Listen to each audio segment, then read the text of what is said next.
So for those of you who don't know me, my name is Candace and I run content and education here at CauseVox. Thank you again for joining so far. Um, just a couple quick housekeeping items. Today's webinar is going to be recorded, so you will get this delivered to your inbox tomorrow so that you can replay, share with your board or staff, or really any share with friends as well. And then we'll also be including a downloadable PDF of all of Joe's slides, so you'll have that delivered to your inbox as well. So it is 2 o'clock. I know some of you are just joining. We'd love to hear from you. What do you hope to get out of today's discussion? So yeah, I want to get started real quick, just letting everyone know that this webinar is hosted by CauseVox. We're a digital fundraising platform designed to help you raise more online with less effort. So if you're in the midst of trying to figure out how to run your spring fundraising online, we would love to chat with you. So feel free to just give us a shout out in the chat or shoot me a follow-up email, and I would love to connect and hear a little bit more about your spring fundraiser and chat more about how we can help. And so we are joined today by Joe Gerecht from Gerecht Fundraising.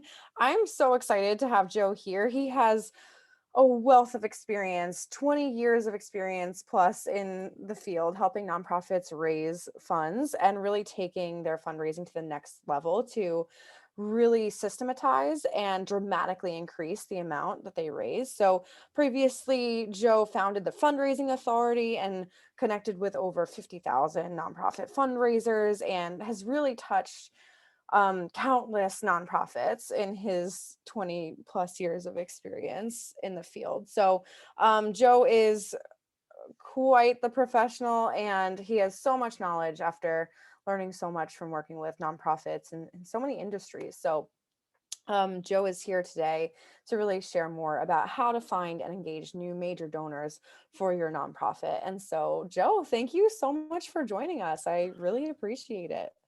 All right. Well, thank you, Candace, and thanks to everybody who's here. I'm just going to take a second here and pull up some slides for everybody.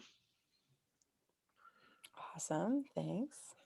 All right. So, again, I want to welcome you. I'm really excited to be here with everybody. I want to thank, of course, CauseVox for hosting today's webinar. We're going to be talking about how to find and engage major donors for your nonprofit. Now, I don't have to tell you much more about myself. Candace already did that, but I do want to tell you that I have been exactly where you are today. Wherever you are in your nonprofit today, I've been there. I've served as development coordinator, as a development director, as an executive director, as a board member, as a fundraising consultant to hundreds of nonprofits. And I've worked inside and with organizations that were very small, raising under $1 million a year, raising under $500,000 a year, all the way up to organizations that are very large, raising more than $25 million a year. And so I've been where you are today, and hopefully that's going to help me be able to help you in your efforts to find major donors, no matter where you are in the fundraising process. So that's what we're going to be talking about today, something that's absolutely essential for every major donor program. And that's, where do you find and how do you engage new major donors for your nonprofit? Now, we call this process major donor prospecting. And major donor prospecting is the process of finding new major donors. And remember, your organization needs a steady stream of new donors if you want to grow and thrive. Now, we all know that donor retention is important, probably the most important thing in nonprofit fundraising, but you won't have donors to retain if you're not doing donor prospecting. And so our goal for this webinar is to help you build a major donor prospecting system that will bring in new major donors for your organization every day, every week, and every month, forever. So here's the plan for today's webinar. I'm going to try and cover a lot of things, so we'll move pretty quickly. But first, we're going to take a look at the fundamentals of finding new major donors for your nonprofit. These are the basics of major donor prospecting. Then we're going to look at how to qualify prospects and figure out what makes a good major donor prospect for your organization. Who is a good major donor prospect? Then we're going to learn the 3 best ways to find new major donors. And after that, we're going to take a look at 4 other great places to find new major donors for your nonprofit that you may not have thought about in the past. These are kind of more creative ideas. And then we're going to tie it all together and look at how you can build a system that brings in a steady stream of new major donors every week, every month, and every year. So let's get started. The first thing I want to talk about as we dive into finding new major donors for your nonprofit are some fundamental rules for great major donor prospecting. Remember, when I say major donor prospecting or just prospecting, I mean the process of finding new major donors for your organization. We call all the people who you want to approach for a donation but have not yet given to your nonprofit prospects or donor prospects. And once they make that first gift to your organization, the terminology changes and we call them donors. So when it comes to finding new major donors, I've found that there are 5 fundamental rules for great major donor prospecting. And rule number 1 is to focus on building relationships. We know that all fundraising is relationship building and that donors give because of the relationships you've built with them. Now, oftentimes in fundraising, we can fall into kind of transactional work. We can fall into thinking, well, this donor, they should care about our nonprofit. So we're going to move to an ask, or their company or someone they know supports us. So we're going to move to an ask. But for major donor prospecting in particular, we really need to be focused on building relationships. We also want to be leveraging the relationships we have with our current donors and our current board members and our current volunteers into relationships with new donors. And we're going to talk about that in a minute. My suggestion is that you measure the success of your major donor program by how many donor touches you're making, not just by how much you're raising. Obviously, how much you're raising is a key indicator of the strength of your major donor program. But in my mind, the best measure of whether or not your major donor program is going to succeed is measuring how many calls you're doing, how many meetings you're having, how many emails you're sending out. And of course, when we say meetings in this, era, this unique era in nonprofit fundraising, we mean in-person meetings, but we also mean Zoom meetings, Skype meetings, virtual meetings, things like that. This is true for you. It's true for your staff. Measuring donor touches is the best way to measure the health of your major donor program. And of course, we want to involve in that a moves management process, meaning you want to be figuring out a plan for moving each new major donor prospect through your fundraising funnel, right? For low dollar and mid dollar donors, you're probably not going to have an individualized moves management plan for each of those donors. But for your major donor prospects, many of them you will. We want to figure out how to move forward. Our relationship building with them should be focused on moving forward from prospect to cultivation, cultivation to ask, and ask to stewardship. Second important rule or fundamental concept for major donor prospecting: strong arm fundraising doesn't work. So what is strong arm fundraising? All right, it's also sometimes we call it strong arming your Rolodex. Far too many nonprofits think that the key to success with major donors is getting board members to strong arm their Rolodexes.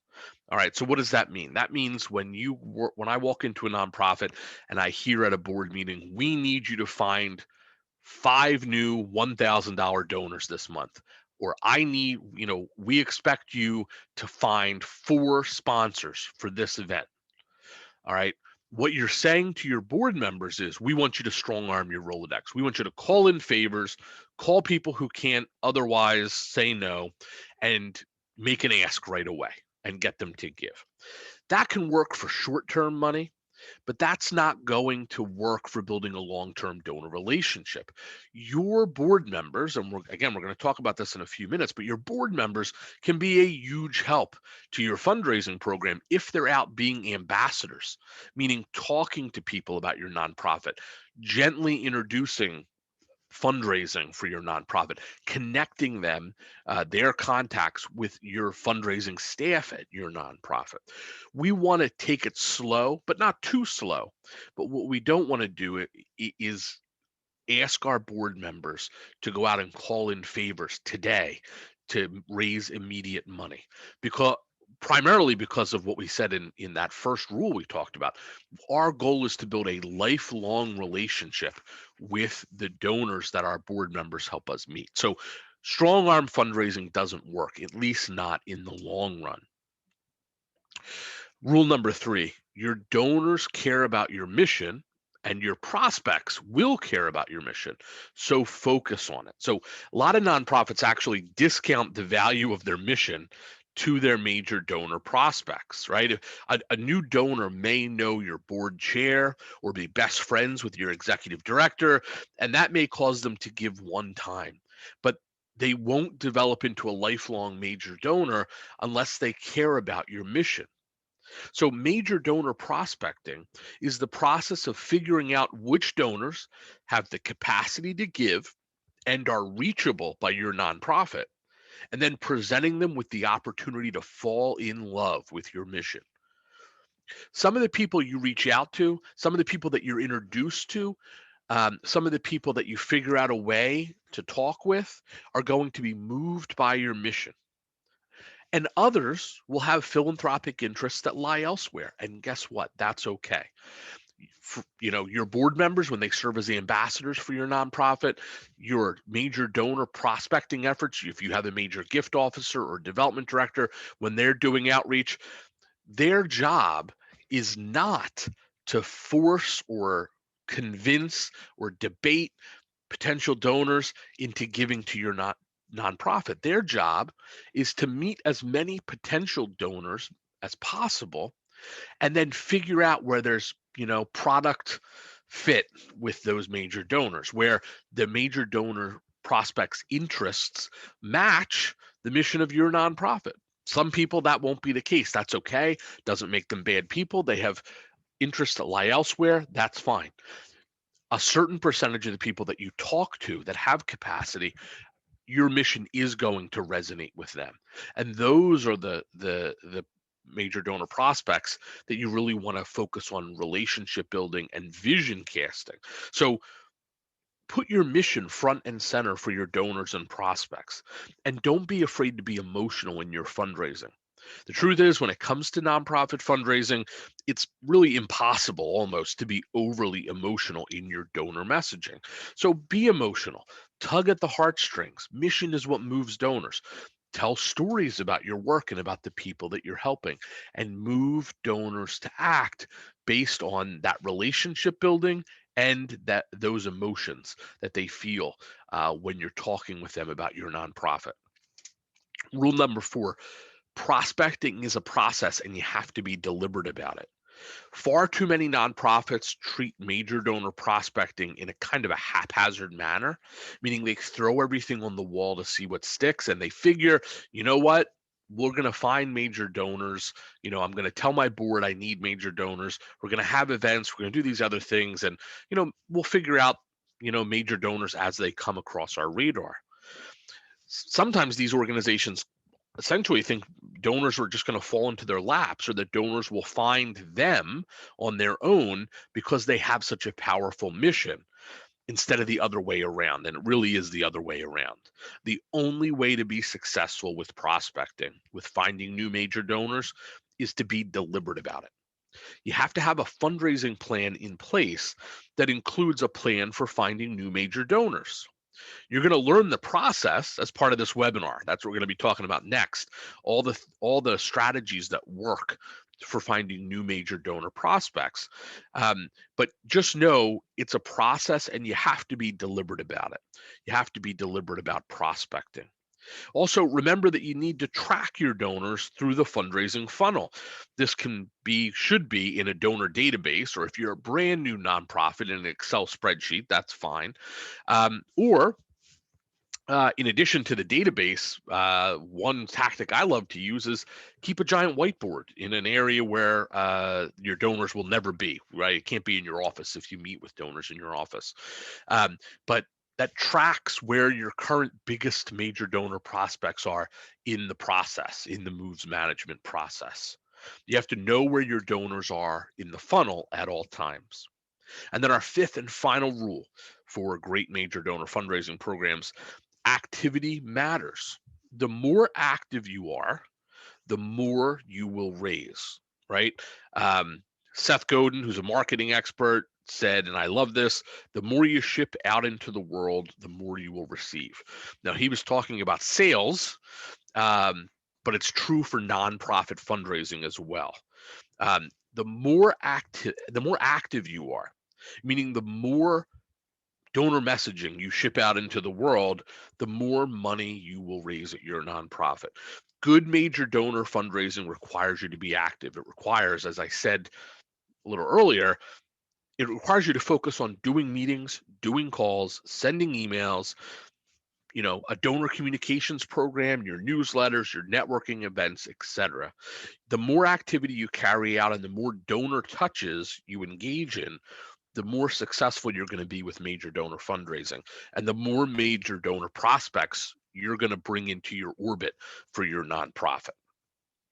Okay, now that we've talked about the 5 fundamental rules for great major donor prospecting, let's turn our attention for a little bit to answering a very important question, which is, how do you know if anyone, is a good major donor prospect for your organization? Remember, your goal is to build a system for bringing in new major donors. Your nonprofit does not have unlimited time and resources for fundraising. For that reason, you don't want to be spinning your wheels chasing down leads that will never ever give to your organization. Instead, you want to be focused on, and this is not a great term, but essentially the low hanging fruit, those people who are most likely to give to your nonprofit. So, who qualifies as a good major donor prospect for your nonprofit? I found that there are 3 key characteristics that prospects need to have in order to be considered a good major donor prospect for your organization. First, they need to or must be likely to have an affinity for your mission. In order to be considered a good major donor prospect, the person that you're looking at has to have an interest in your mission and an affinity for your mission. So if you're a homeless shelter, they have to be interested in homelessness and poverty and caring for the less fortunate. If you're a local college, they have to be an alumnus of your organization, or related to an alumnus, or a parent of a current student, a parent of a former student, or for some other reason care about the mission of your particular institution. If you're a research organization fighting a certain disease, they have to be interested for some reason in that disease or in that disease genre in general. It can be hard to figure out if somebody has an affinity or is likely to have an affinity for your mission.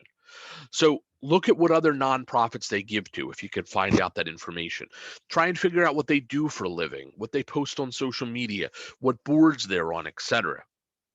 If you're not sure that they have an affinity for your mission, but they have capacity and they're reachable by your nonprofit, which we're going to be talking about in a minute, um, then you should still go for it, right? Your job is to cast a vision and get them interested in your mission, and then see if they have an affinity for what you do.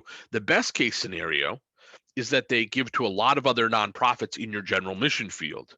That doesn't necessarily mean that they'll give to you, but it helps. So one of your goals is to see if you can figure out, if you can suss out whether or not they are likely to have an affinity for your mission. But don't let it stop you if you can't figure out whether or not they would. The second key thing someone needs to have in order to be considered a good major donor prospect for your nonprofit is they have to have the capacity to give at a major donor level. In order to be a good major donor prospect, they have to be able to give at whatever capacity you consider as a nonprofit your major donor level. And that's going to be different for every nonprofit, right? Some nonprofits, a major donor gives $1,000 or more per year, and that's considered a major donor. At other nonprofits, it's $100,000 a year. So you have to determine what level is required at your nonprofit for someone to qualify for all of the cultivation that you're going to do with major donors. And that's why this is so important. You're going to spend an outsized portion of your time and energy with major donors and cultivating major donors because they give you so much capacity to carry out your work. So you want to do your best to figure out the capacity that a major donor may have. Now, it can be hard to figure out what a prospect's giving capacity is. There's lots of different ways you can go about it. Of course, if you have wealth screening software like Wealth Engine, then that may be one possibility. That's a possibility. You can use that to try and help figure out a person's giving capacity. If you don't have access to wealth screening software, that's okay. You can look at their job and where they work. You can look at where their kids go to school, right? If they go to private school and where they maybe go to college or university. You can look at what boards they're on and what publicly available information there is about their sponsorship of other nonprofit events and things like that in your area. And then you can also, and this is a good little trick that lots of nonprofits use, you can use what we call the Google Street View trick. That's where you type their address into Google Maps and you turn on Street View and you drag that little fella down at the bottom right hand of the screen onto their street and you put yourself in front of their house and you take a look at it. Um, that can tell you a lot about their potential capacity. Now, obviously, none of this is foolproof, but it's different ways that you can go about conducting research into someone's potential giving capacity. You want to, of course, consider individual giving capacity. You want to consider potential spousal giving if their spouse might have capacity as well, or what family foundations they're connected to and what corporations they're connected to. The truth is you will never have an exact answer. So your best bet is just to make an educated guess. Now, if you determine that someone doesn't have the capacity to give at the major donor level, don't keep cultivating them through your major donor program because major donors, as we said, receive extra time and attention. And that's okay because major donors help you in a very, very significant way with their gifts.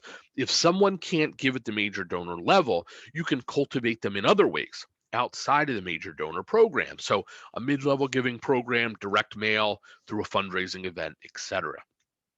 All right.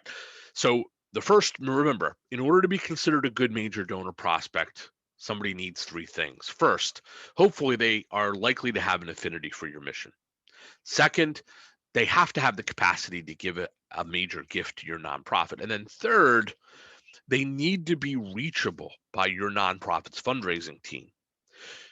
My suggestion is you should not have a bunch of pie in the sky donors on your major donor prospecting list. It just wastes time. Lots of nonprofits have Bill Gates or Jeff Bezos on their lists, even though they have no way to get in touch with these people. Lots of people have the local equivalent of those people on their list, even though they have no way to get in touch with those people. I want you to be aggressive but realistic with your prospect list. Remember, in order to turn a prospect into a donor, you need to build a relationship with them. And in order to build a relationship with them, you need to be able to talk to them directly, one-on-one, either in person or on the phone. So in order to be considered a good major donor prospect, they need to be reachable. And in order to be considered reachable by your nonprofit, the prospect must fit one of two criteria. First, the person could be connected to your nonprofit already, even if the connection is tenuous. Perhaps they used to donate, or their parents donated, or their kids attended one of your programs, or their business partner used to be a supporter. Maybe they attended one of your plays or came to one of your events as a guest of their colleague, or your CEO met them at a Chamber of Commerce event. Whatever the connection, no matter how tenuous, they at least have some knowledge of who you are and what you do, and they may be willing to take your call. That's one way.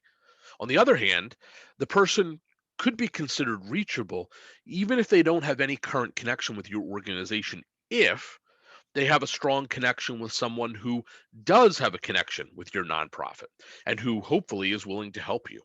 For example, if a board member, a staff member, another donor, a volunteer, or a community supporter of your nonprofit knows the person, then you have at least a fighting chance of reaching that person.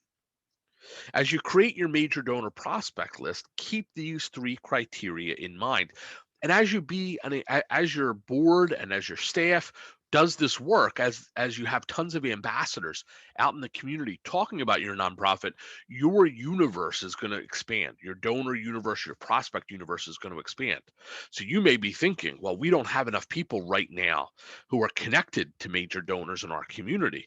That's okay. As you continue to go out and network and meet people, and your board does the same, and your staff does the work, and you talk to volunteers and you talk to current donors to see who they know, that universe is constantly going to expand. And over the course of a couple of years, it's going to double, triple, quadruple the number of people that are considered reachable by your nonprofit.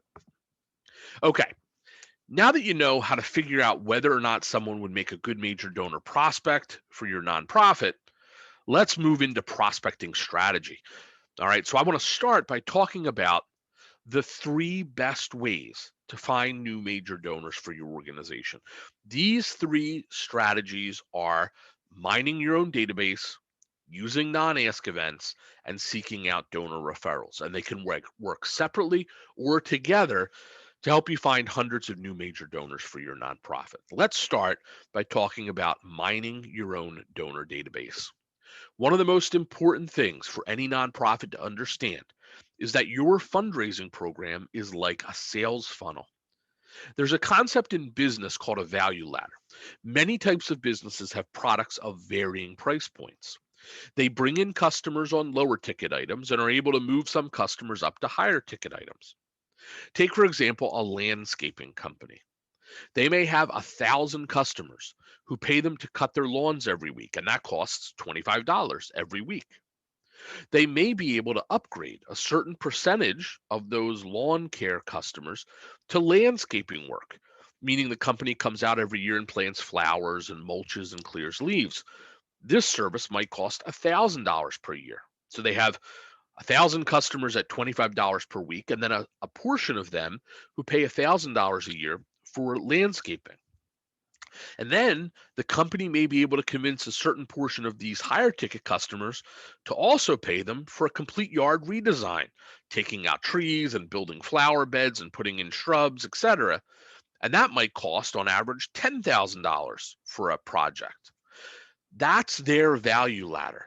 They have customers who pay $25 a week, and then they mine that database of customers so that they then have 100 customers who pay an additional $500 a year for moderate landscaping work. And then 10 of those customers also pay another $10,000 per year for a full yard redesign. Well, your nonprofit's database is the same. If you're like most nonprofits, you probably have a large number of small dollar donors and a mid-sized group of mid-level donors and a smaller group of major donors. If that's true, I guarantee you that right now there are a number of small dollar and mid-level donors who have the capacity to give to your nonprofit at the major donor level. They haven't done so yet because you haven't identified them as having higher capacity and then cultivated them like the mid-level and major donors that they are, and asked them for major gifts after building better and deeper relationships with them. The same is true for your mid-level giving programs. You have small dollar donors in your database who can't give at the major donor level, but who could afford to give at the mid-dollar level. but haven't done so yet. Your job as a fundraiser is to use the wealth screening tools and ideas that we talked about to screen your donor database and figure out who's lurking in there that has major gift capacity but is not yet giving at that level. Then you start treating those donors like major donors by personally cultivating them and ultimately by asking them to give at ever increasing levels. Generally, this means that you'll want to move low dollar donors into mid level giving territory. And then after they give at the mid level, move them into major giving territory. That being said, sometimes you'll be able to move low dollar donors with major donor capacity directly into major gift capacity or major gift territory. Either way, there's gold in your donor database. People who give to you at a lower level but have the ability to give at a major donor level are the single best prospects you have for major gifts, so long as you cultivate them the right way. Major donor cultivation for these prospects is super important. Okay, let's move on to another of the three best ways to find new major donors for your organization. These are non-ask events. These are one of the best ways to find new prospects for your nonprofit and to support your other prospecting efforts. If you already have a donor base, non-ask events can be used in conjunction with referrals, which we're going to talk about in a minute, to help you find new major donors. But you can also use non-ask events even if you don't currently have many donors for your nonprofit. So, what is a non-ask event? A non-ask event is an event that you hold to introduce new prospects to your nonprofit. Some consultants call these point of entry events or introductory events. As the name implies, while these events are ultimately geared at finding new donors, you won't be asking anyone for money at the event. Instead, you'll be talking to the attendees about your work and casting a vision for them about the future of your nonprofit. These events can be held at your office or one of your facilities, or at the home or office of one of your board members or supporters. Good non-ask events last for 60 to 90 minutes and can include a tour of your facility if appropriate. They should also include lots of social time, a short presentation by your executive director or development director or member of your board, and some light refreshments or cocktails or coffee. That's it. Nothing fancy and nothing too long or onerous. Just a quick and emotionally compelling introduction to the work of your nonprofit. Now, the key to success with non-ask events for your nonprofit is having a system for following up with the attendees to cultivate them and ultimately ask them for a gift. This means that your team will need to make sure to get contact information for every single person who attends the event. During the event, you should mention as part of the presentation that someone from your staff will be following up with everyone who was there to get their thoughts about your organization. Then, within 7 to 10 days after the event, someone from your development team who was at the event should pick up the phone to call every single person who attended. During the call, you should thank them for coming and ask them if they have any questions about your work or your mission. Then ask them, would you ever see yourself getting more involved with our organization? Their answer to that question can guide you in your next steps. Ideally, they'll express an interest in getting involved as a volunteer, as part of a committee, or as simply as a subscriber to your email newsletter. You can then place them into your prospect cultivation system with an eye to asking them for a first gift in 2 to 4 months. So, why are non ask events so effective? Non ask events are effective because they're non threatening. You're not asking people to make a donation and you're not charging a ticket price. Instead, you're giving them the opportunity to come hear about your mission and meet your team. Non ask events are also effective because they're non threatening ways for your board, your donors, and other supporters to make referrals. One of the best ways to get people to attend your non ask events is to ask your board members and other friends of your organization to attend the event themselves and bring a couple of people from their network. This is an easy way for people, including board members, to make introductions for you.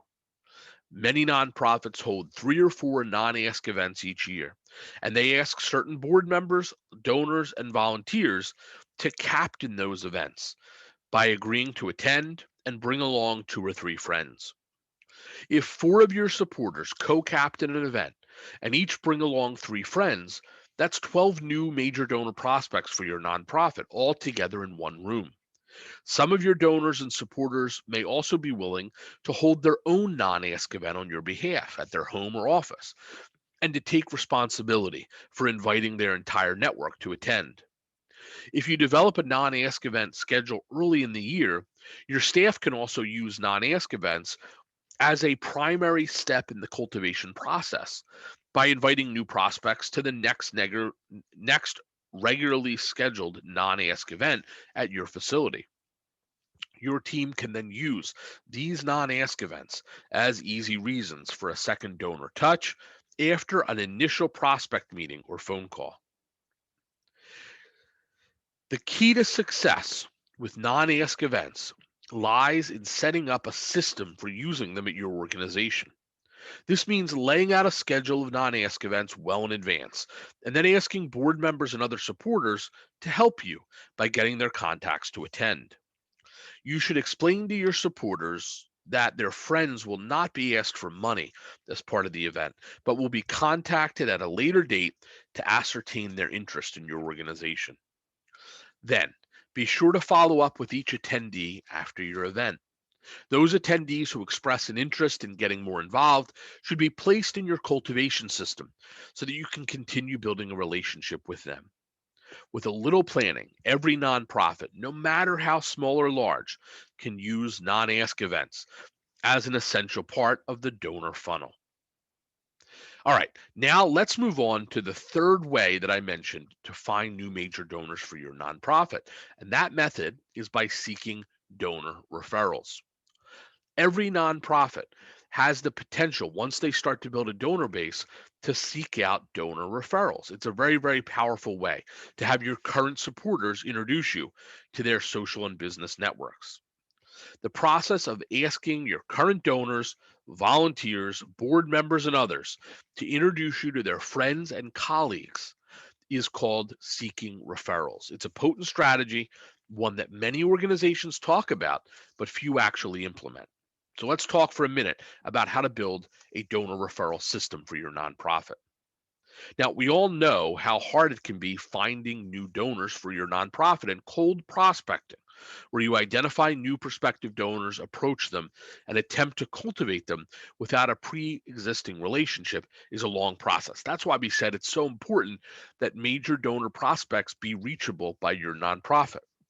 The best way to break through the clutter and ensure that a prospective donor hears your message is for someone they know and trust to introduce your nonprofit to them.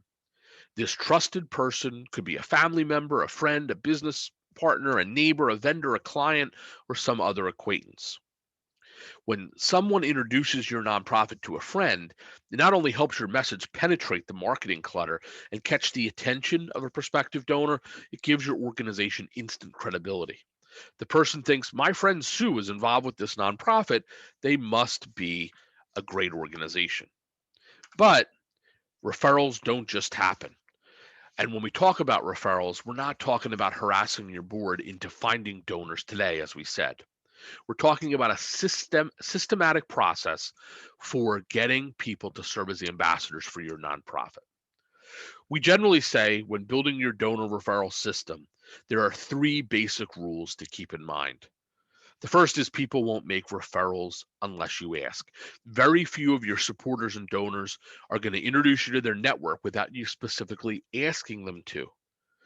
If you want people to introduce you to their network, you have to ask them to do so. So sit down across the table or call from your donors and board members and other supporters, or call them on the phone and say, who else do you know who might be interested in our work? You should know, of course, though, that most supporters won't make referrals, and that's okay. All right. Nearly everyone in your orbit, in your network, has the ability to make referrals, but not everyone feels comfortable making them. This means that when you sit down across the table from a donor to ask them to introduce you to their friends, probably most of the people will say, I don't really know anyone, or no, I'm not really comfortable doing that, or I'll think about it. And that's okay, because donor referrals are so powerful that even if 90% of the people that you ask to make referrals decline to do so, it's still worth your time to ask for referrals. When you ask for referrals, make it a natural part of the conversation. Don't put people on the spot. And if they say no, make it clear that there are no hard feelings and you appreciate them and all they continue to do for your nonprofit.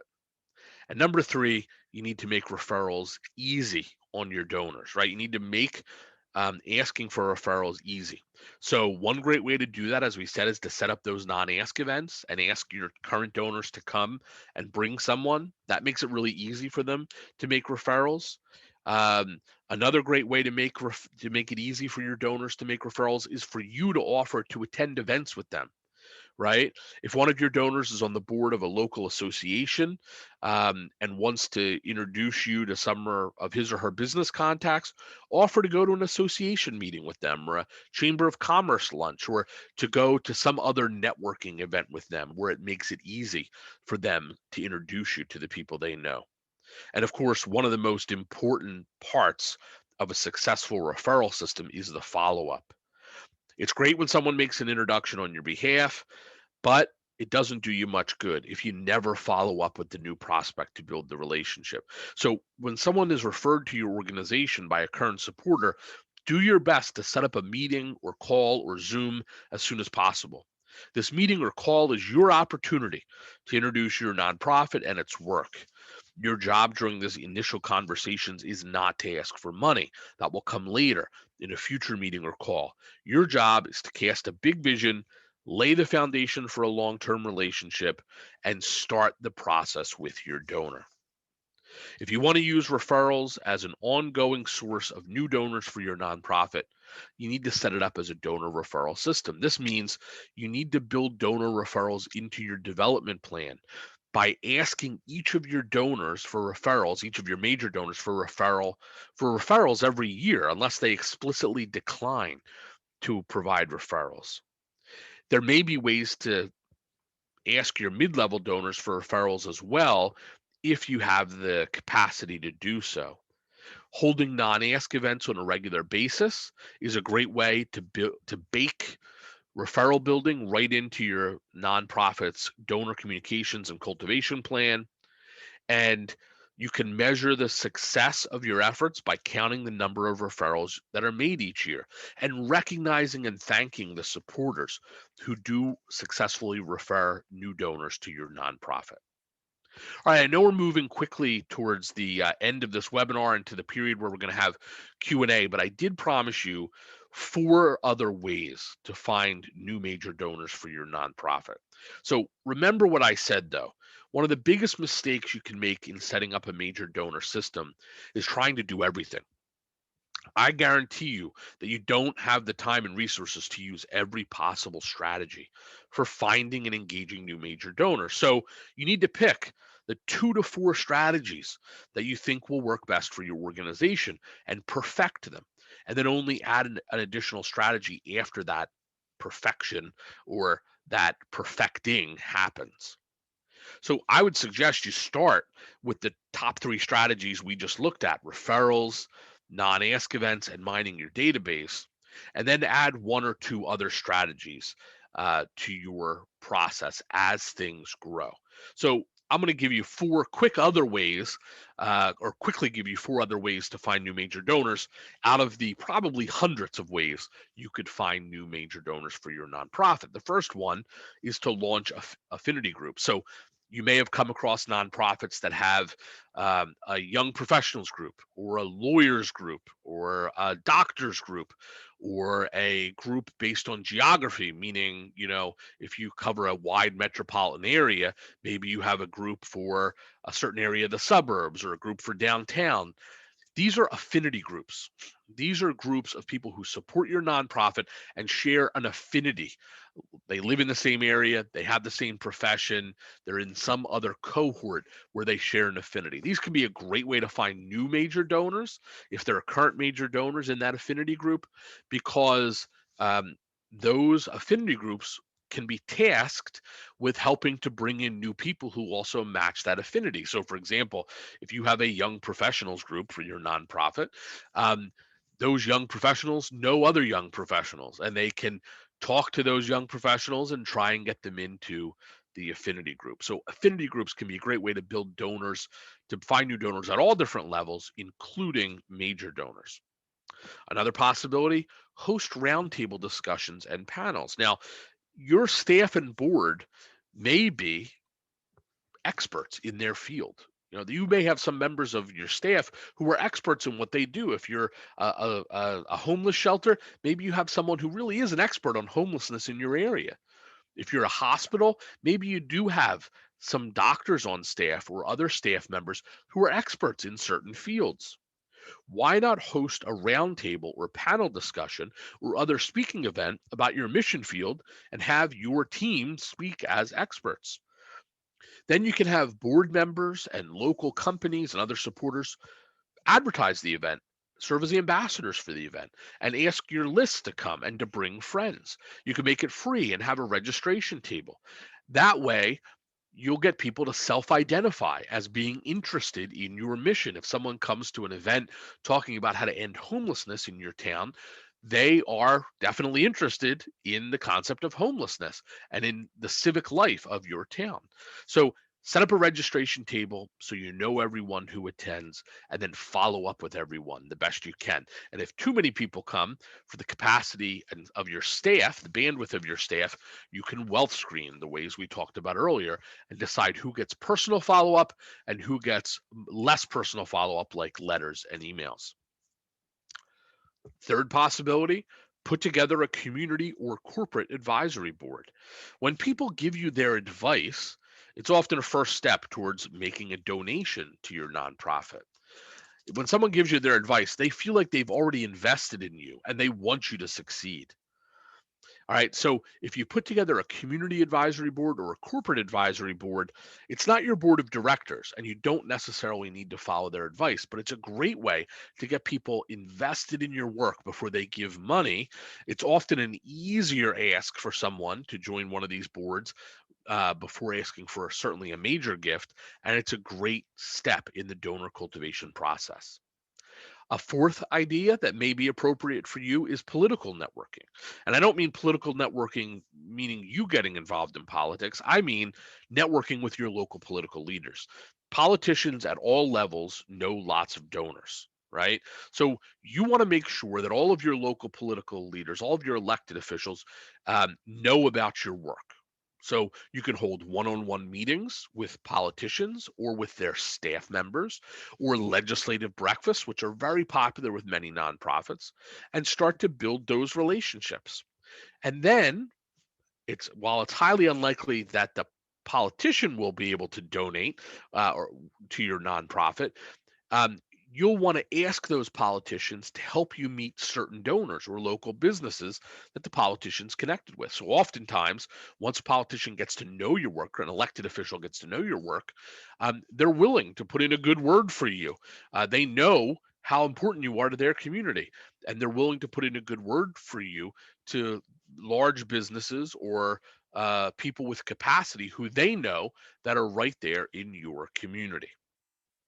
Okay, so let's review what we've learned in terms of the various channels for finding new major donors for your nonprofit. We talked about the foundations of great major donor prospecting and how to figure out whether or not someone would make a great major donor prospect. We talked about the three best ways to find new major donors for your organization. Those were mining your database, non-ask events, and referrals from other donors and supporters. And we also covered four other ideas for finding new donors for your organization. And we know that there are hundreds that we could be talking about. So, how do you tie it all together and figure out what will work for your nonprofit? The best fundraising nonprofits have multiple channels in place for finding new major donors, but they don't try to do everything at once. Chances are your nonprofit doesn't have the time, money, or bandwidth to try every prospecting strategy on this list or that are possible. Instead, your nonprofit should probably be focusing on 2 to 4, or maybe 5 if you're doing the others really well, different prospecting strategies for the year, testing things to see what works and what doesn't for your nonprofit. Nearly every nonprofit should be mining their database, using non-ask events, and seeking donor referrals as part of their major donor prospecting programs. As an aside, this type of rule is true for your low dollar prospecting programs too. Nearly every nonprofit should be using at least one strategy for reaching low dollar donors, which means you should either be using direct mail prospecting or online prospecting or both. It's important to have a low dollar prospecting strategy in place because a portion of your low dollar donors will eventually become mid level donors, and a portion of your mid level donors will eventually become major donors. But no matter what you do, don't try to do too much.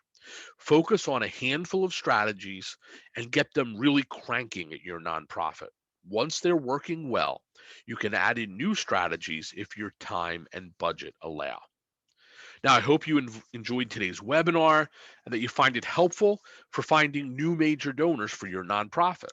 We're going to move on to questions in a second, and I wanted to give you a free gift as a special thank you for joining me today. So either now or later, or whenever you're watching the recording of this webinar, you can head over to correct.com/causevox and download a free copy of an ebook that I wrote, which will give you even more ideas for finding new donors for your nonprofit. It's called 10 Great Ways to Find New Donors for Your Nonprofit.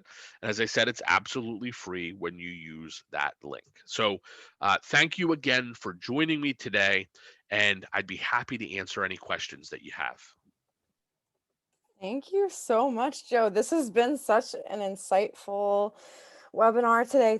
This is just so many good takeaways and really practical things that nonprofits can get started right away and putting into practice to grow their major donors at their organization.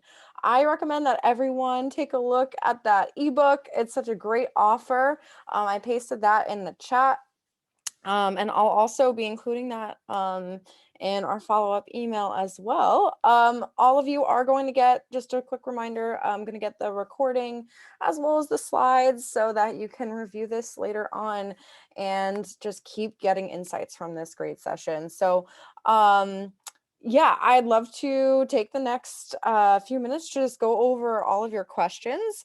Before diving into that, I wanted to let everyone know that Joe actually hosted a course with us as well, which was all about activating your board for fundraising. So if you like today's webinar about activating or getting new major donors for your organization, you would also probably benefit from this course. It's a 2-part course with a lot of great insights. And for all of you here today, we decided to just give you 50% off for that course. So I'm also going to be pasting that in the chat. So if anyone is interested, you can take a look at Joe's course with us on board fundraising, which is also so helpful and amazing. So Joe, it's always so great having you as a partner.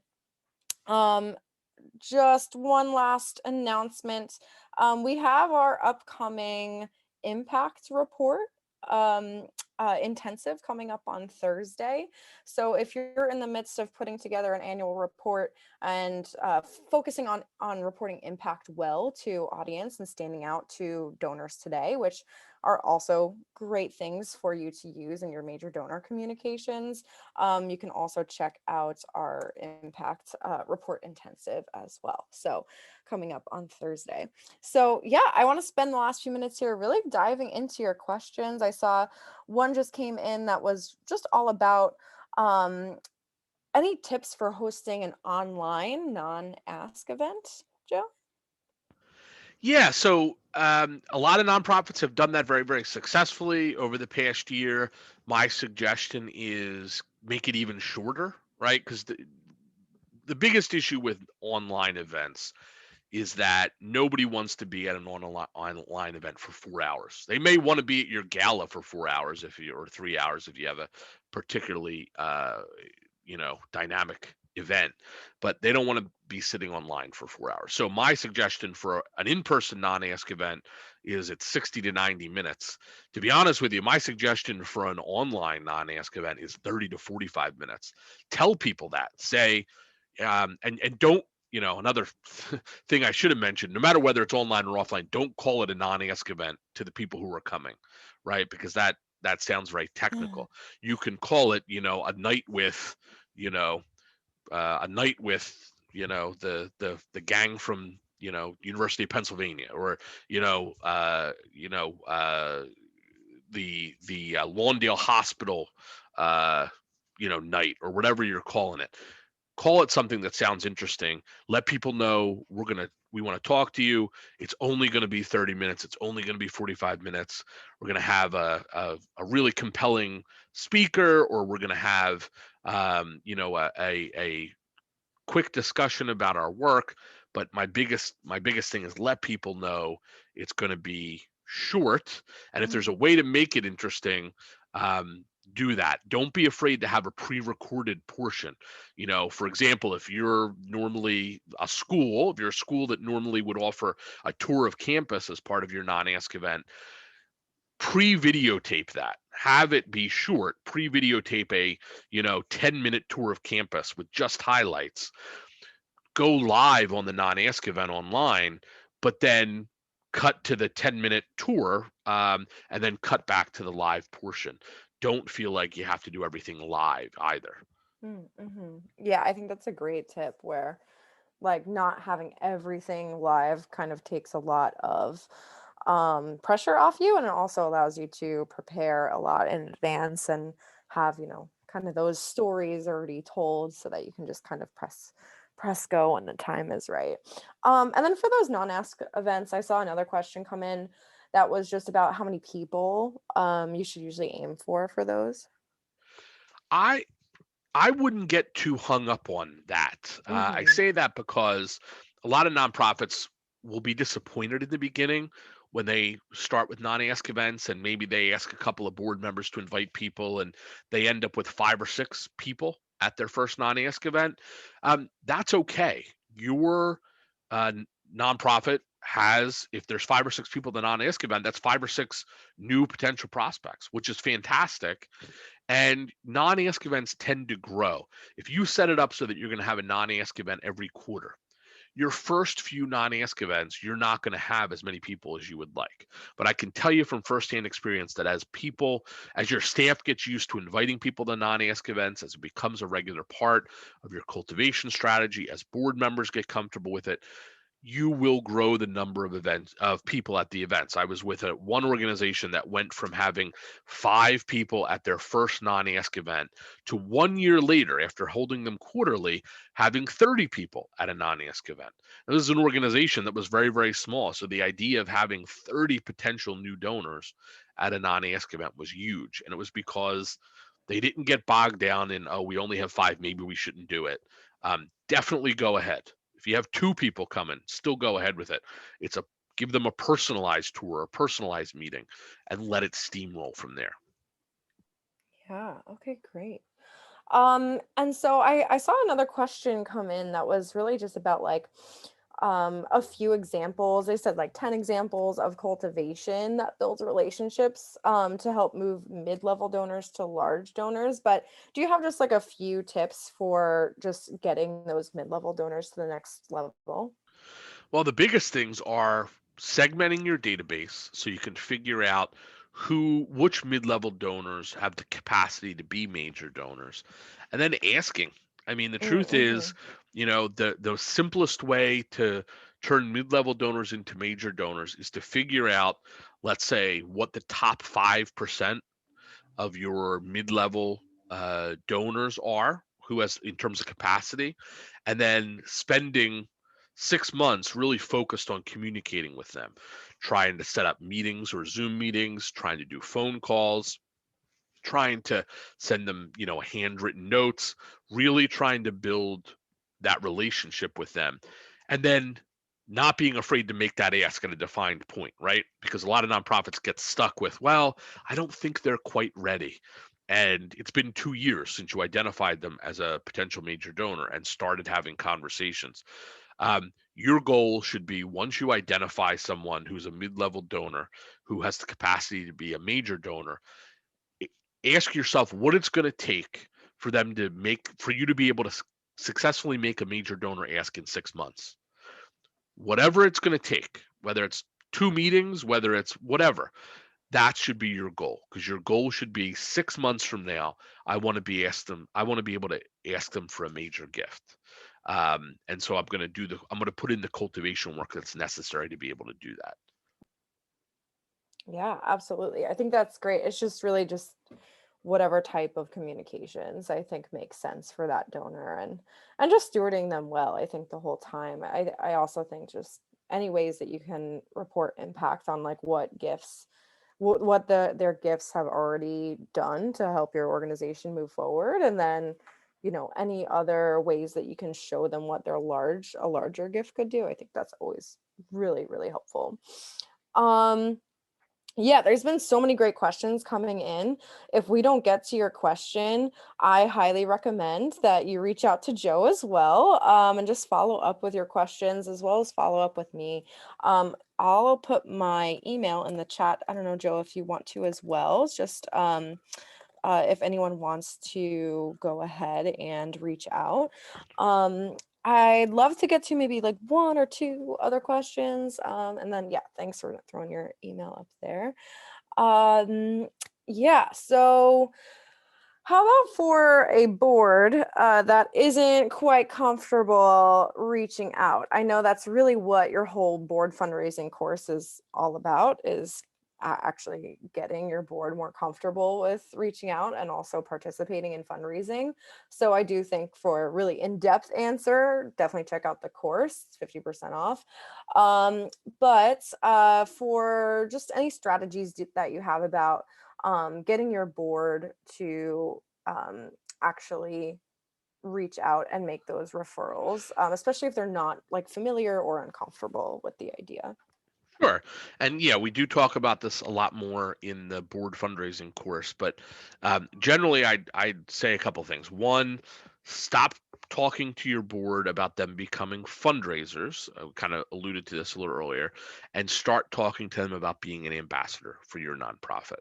Um, and letting them know what that means. Being an ambassador for your nonprofit means being willing to go out there and just talk about how much they love your nonprofit and see who self-identifies as being interested. And they'll know they're that their person is interested because they'll ask questions, or they'll say, "Oh, that sounds like such a great cause." If Let's be honest, if somebody isn't comfortable fundraising, that's okay. If somebody is not comfortable being an ambassador for your nonprofit, they are probably not a good fit for your board. You just got to be honest about that. I'm not saying, you know, cut them from the team today, but I mean, generally you should be looking for people who at least are comfortable talking positively about your nonprofit, and then working with the development team to set up meetings with those people who identify as being interested in your work. So that's the most important thing.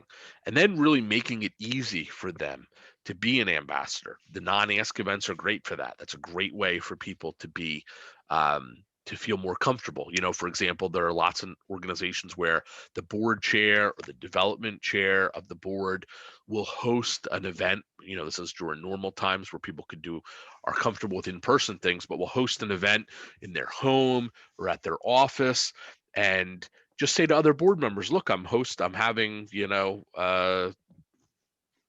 pizza night at my house. The executive director's coming in. They're going to be talking about the organization. I'd love for you to come. I'd love for you to bring somebody. I'd love for you to bring two people just to hear about our work. We're not going to ask for any money. That'll come later." Setting up easy methods like that for them can really, really help. And it does take time. If you're starting from a place where your board is just scared of fundraising, doesn't want to do it, it's going to take a year for you to build a culture of philanthropy on that board, by showing them how easy it can be to be an ambassador. If you do that, if you're focused on it, and particularly if you can find one champion on your board for that idea who's willing to give it a shot, so that they can report back results, it can be really helpful. Meaning, if you have a board member who says, "Yeah, I'll have a non-ask event, or I'll do this or that, I'll make some introductions," and if they then come back to a board member and you celebrate that, they come back to a board meeting and you celebrate that, look what Jim was able to do. He introduced us to three people, And Jim can say, yeah, you know what, I was a little nervous about it, but it was great. The team handled it really well. The people I introduced had a great time at the meeting, and it starts to get people to say, okay, maybe I can trust this process a little more. So, but give it time, make it as easy as possible for them to be ambassadors. Yeah, absolutely. Thank you so much, Joe. And yeah, for so many more details about activating your board, I highly recommend the board fundraising course. It's just 2 classes that you'll get so many very practical, great insights about getting your board into, yeah, that kind of fundraising culture and creating that for your organization. We had a couple questions come in that really talk about how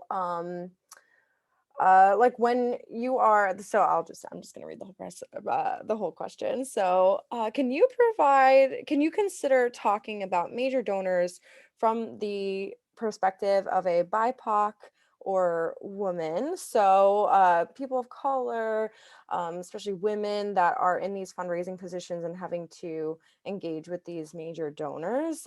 So yeah, there's a lot of, can you talk to any like challenges or suggestions for people in those communities who find themselves, um, yeah, looking for major donors and sometimes seen differently than older white men.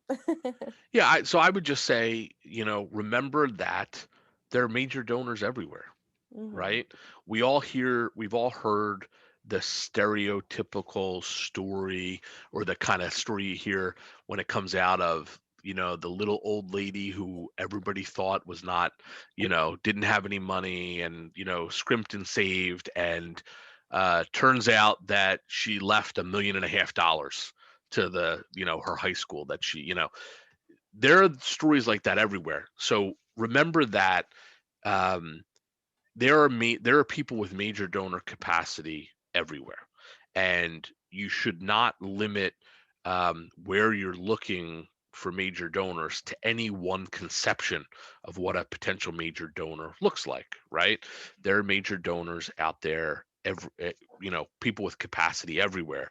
Your job as a fundraiser is to uh, just be reaching out to as many people as possible, be reaching out to as many people as possible in each of those communities for help. I mean, ideally, your nonprofit, as we talked about affinity groups a little bit, your nonprofit is reaching out to as many different universes of potential donors as possible.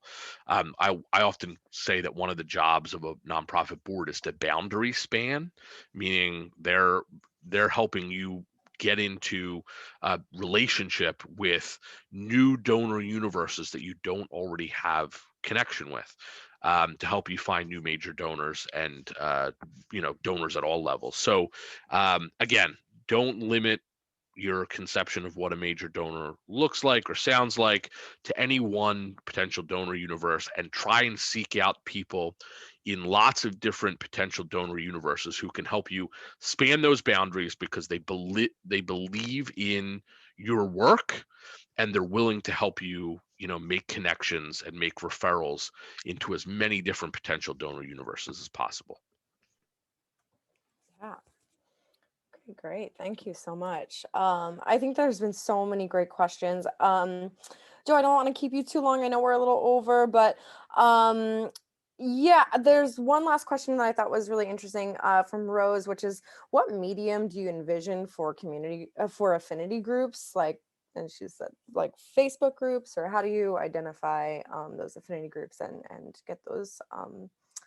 Uh, yeah, what Sure, sort of yeah. mediums? So, primarily, believe it or not, depending on the size of your organization, depending on the size, the geographical reach of your donor base, at some point the world's going to get back to normal, and there's going to be in-person stuff.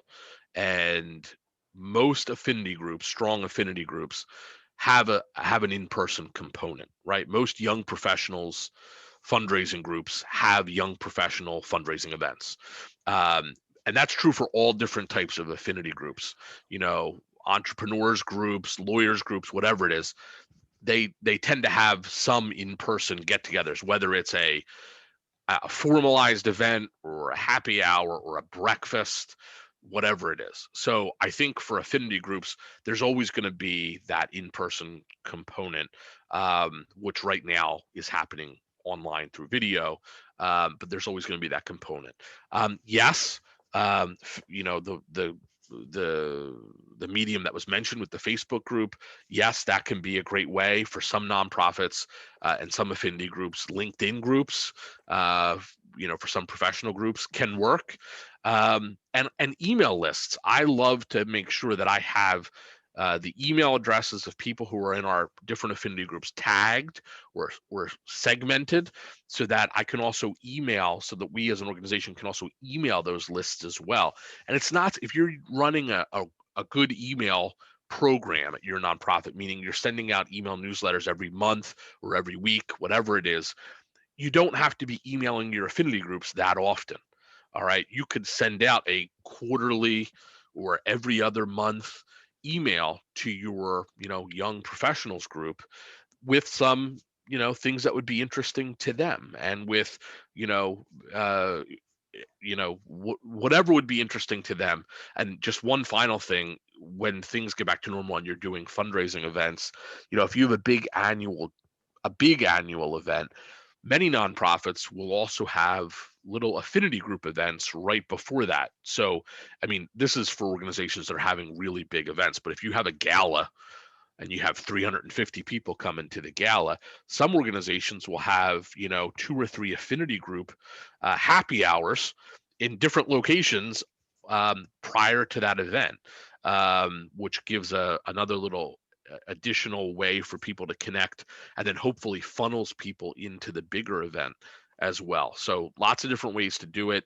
Be creative and honor the bandwidth of your organization, meaning give yourself the grace to not try and do too much. If all you have the capacity to do, time wise and bandwidth wise, is run an email list or do a Facebook group, then do it. Start that way. And then eventually you'll grow into be able to do other things as well. Thank you so much, Joe. I know we're 10 minutes over. I'm gonna have to close out our webinar for today. Thank you all for the great questions.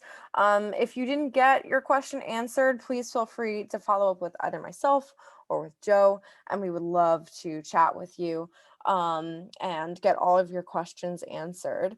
Some people have even been asking about engaging you as a presenter at conferences. So hopefully, Joe, they'll reach out to you directly about that, which would be fantastic. Thank you so much, Joe. This has been so insightful and so helpful, and the chat has been going crazy just with so many thank yous and people sharing that they've been so benefited by this. So thank you so much, Joe, and thank you everyone who's been on and participating. It's always good to have you all here and see you all again. I know there's a few familiar names here, so thank you for attending so many of our webinars. Joe, this has been wonderful. I can't thank you enough. Thank you, Candace. Thanks everybody for being here. And as Candace mentioned, if you have any questions, feel free to email me, joe@garect.com. All right. Well, yeah. And then for anyone, if you're still, I saw some people were having trouble with the ebook. We'll send out the link again. Just let us know if you still have any trouble with the ebook download, and we can do a little bit of troubleshooting for you as well. Yeah, but highly recommend that you take Joe up on the free ebook offer. Okay, well, thank you all again, and thanks for spending your afternoon with us. And yeah, this has been a great webinar. So take care, everybody. Have a great rest of your day. Thanks again, Joe. Bye.